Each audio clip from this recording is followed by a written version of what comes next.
স্বাধীন করেছে, সেই বৈষম্যহীন বাংলাদেশ করবার জন্য যেই সকল ডাক্তারদের আজকে হাসপাতালে থাকার কথা ছিল, যেই সকল ডাক্তার ভাই বোনদেরকে আজকে এরিতে চিকিৎসা দেওয়ার কথা ছিল, তাদেরকে অন্তর্বর্তীকালীন সরকার রাস্তায় এসে শীতের দুপুরের ভিতরে শাহবাগের মোড় ব্লক করতে বাধ্য করবার মধ্য দিয়ে প্রমাণ করেছে শেখ হাসিনার প্রেতাত্মারা এখনো হাসপাতালে এখনো স্বাস্থ্য মন্ত্রণালয়ে, এখনো বিভিন্ন অধিদপ্তরে দালালি আত্মসরিপনা করছে। সেই সকল পুলিশের এপিসি এখানে আছে, সাবধান করে দিচ্ছি, আমরা জুলাই ভুলে যাই নাই, আমরা আগস্ট ভুলে যাই নাই। কোন রকম বেয়াদবি করার চেষ্টা করবেন না। সারা বাংলাদেশ যেভাবে আপত্তি তুলেছিল আগস্টে, যদি ডাক্তারদের গায়ে কেউ হাত তোলেন, আমার ভাই বোনদের গায়ে যদি কেউ হাত তোলেন, সারা বাংলাদেশের স্বাস্থ্য সেবা অচল করে দেওয়া হবে। আমরা দেখেছি বাংলাদেশের স্বাস্থ্য খাতে সারা দুনিয়ার যে স্ট্যান্ডার্ড মেনে জিডিপির 5% বরাদ্দ দেওয়ার কথা ছিল, আমরা বছরের পরে বছর ধরে দাবি করে আন্দোলন করেছি, রাজনৈতিক জায়গা থেকে বলেছি যে নাগরিক সুবিধার জায়গা থেকে ন্যূনতম 5% বরাদ্দ দেওয়া হোক।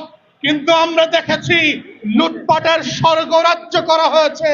কুইক রেন্টালের নামে হাজার হাজার কোটি টাকা লুটপাট করা হয়েছে। ডিজিটাল বাংলাদেশ করবার নামে শেখ হাসিনার প্রত্যেকটা লেসপেন্সার চাকর বাকররা শত শত কোটি টাকার মালিক হয়েছে। হাসিনার এক পিয়ন 400 কোটি টাকার মালিক হয়, আর আমার ডাক্তাররা 100 কোটি টাকা পায় না। এইটা হচ্ছে প্রেতাত্মার রাজনীতি, আওয়ামী দালালির রাজনীতি। অন্তর্বর্তীকালীন আমরা বারবার সতর্ক করেছি অন্তর্বর্তীকালীন সরকারকে, যদি আপনারা সত্যি সত্যি গণ অভ্যুত্থানের স্পিরিটকে ধারণ করেন, যদি আপনারা সত্যি সত্যি বৈষম্যহীন বাংলাদেশ গড়বার লড়াইয়ের অংশীদার হয়ে থাকেন, তাহলে আজকের ডাক্তারদের ঘন্টার পর ঘন্টা, দিনের পর দিন, মাসের পর মাস এই ন্যায্য দাবির জন্য রাস্তায় আন্দোলন করতে হতো না, হাসপাতাল ছেড়ে রাস্তায় বসে থাকতে হতো না। আমরা বারবার বলেছি যে সরকারের থেকে যে 40,000 42,000 কোটি টাকা প্রতি বছর বাজেট দেওয়া হয়, এই আমলারা, এই স্বাস্থ্য অধিদপ্তরের দুর্নীতিবাজ কর্মকর্তারা এতই দুর্নীতিবাজ এবং অযোগ্য, সেই টাকাটা পর্যন্ত খরচ করতে পারে না।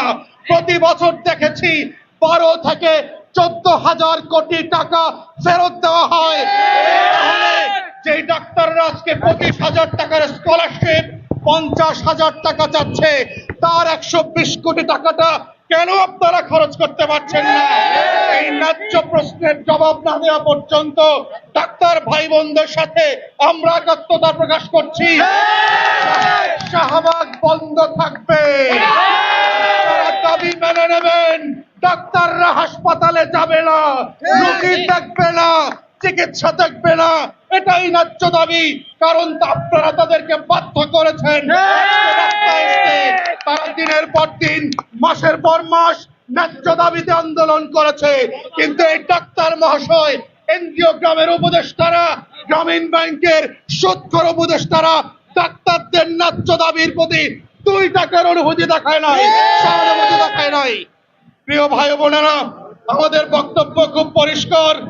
বাংলাদেশ রাষ্ট্র ব্যবস্থাকে আমরা যারা লড়াই করে নতুন বন্দোবস্তের জন্য দাবি তুলেছিলাম, আমরা যখন লড়াই করে বলেছিলাম এই রাষ্ট্রটাকে আবার নতুন করে সংস্কার করতে হবে, পরিবর্তন করতে হবে, সেটা কিসের ভিত্তিতে হবে? এটার ভিত্তি হতে হবে আমাদের নাগরিকদের সেবা দেওয়ার মধ্য দিয়ে, এবং প্রতিদিন প্রতি রাতে 24 ঘন্টা জেগে ঘুমায়ে যারা মানুষকে সেবা দেন, সেই মানুষের জন্য 36 ঘন্টা দায়িত্ব পালন করার পরেও তারা ন্যায্য দাবিতে রাস্তায় আসতে হয়। এটা অন্তর্বর্তীকালীন সরকারের জন্য অত্যন্ত লজ্জার এবং আমাদের জন্য লজ্জার।